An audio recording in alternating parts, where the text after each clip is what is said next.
Sunlight holds power.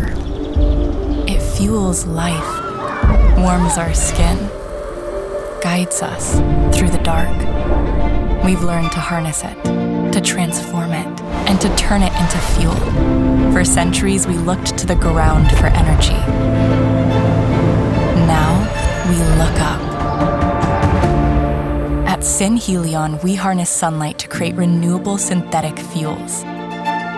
We produce solar jet fuel, diesel, and gasoline, a scalable solution for clean transportation.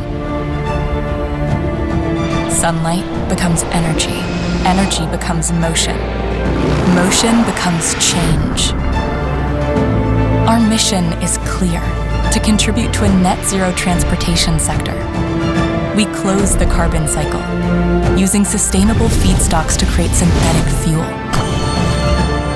This is not science fiction. This is already happening.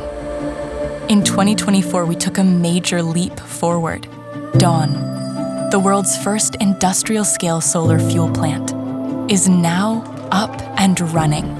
Behind this breakthrough stand people, scientists, engineers, pioneers.